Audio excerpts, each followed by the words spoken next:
Terima kasih pimpinan Mas Nusron yang saya hormati, rekan seguru dan seilmu, Pak Wamen, Bapak Ibu semua. Saya pikir ini menjadi sebuah pencerahan bagi kita semua, karena selama ini kita hanya mengikuti di media massa. Kita mengikuti apa yang terjadi di Komisi 4 kemarin, beribut-ribut, dan tentu kami mengatakan ini akan sampai pula ke Komisi 2. Dan setelah penjelasan tadi, kita mulai melihat benang merahnya. Kalau saya perhatikan, benang merah ini berasal dari usulan desa.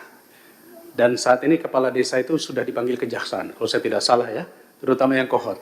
Agak unik ini, karena desa Kohot ini hampir mayoritas 263 bidang, 390 hektar ada di situ. Di desa lain, malah tidak ada, hanya ada mungkin satu desa yang 3 bidang gitu ya. Nah, pertanyaan saya yang terbesar adalah kenapa desa Kohot? Kenapa harus di situ yang paling banyak? Padahal kalau kita lihat perluasan PSN tadi malah tidak ada sama sekali. Lalu kenapa pemerintah daerah, terutama dalam hal ini adalah Kabupaten Tangerang, dengan mudah membuat RT RW ataupun tata ruangnya tanpa melakukan pemantauan secara khusus?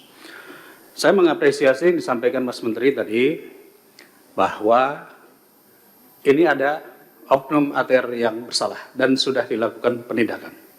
Saya pikir ini sangat bagus karena jadi tidak melebar kemana-mana. Kita tahu bahwa usulan-usulan di bawah sekian ribu meter itu adalah di level kantah. Artinya ini sudah diselesaikan, oknum-oknum itu harus ditindak. Tentu harus melalui proses jalur hukum. Tetapi sekali lagi, saya masih bingung, Pak Nusron ya, kenapa desa Kohot paling banyak dibanding dengan desa lain? Ya, bahkan saya dengar katanya kepala desanya naik Rubicon. Kami aja belum tentu kebeli di sini. Jadi ini menandakan bahwa ada permainan antara pengembang atau pengusaha dengan wilayah-wilayah tertentu yang dimudahkan. Dan uniknya ini Kabupaten Tangerang ini cukup banyak. Di Jawa Barat, di Bekasi, saya dengar kemarin beritanya, itu oleh pemerintah provinsi ditolak penggunaan KPPRL itu ya, itu ditolak padahal sudah mengajukan berkali-kali.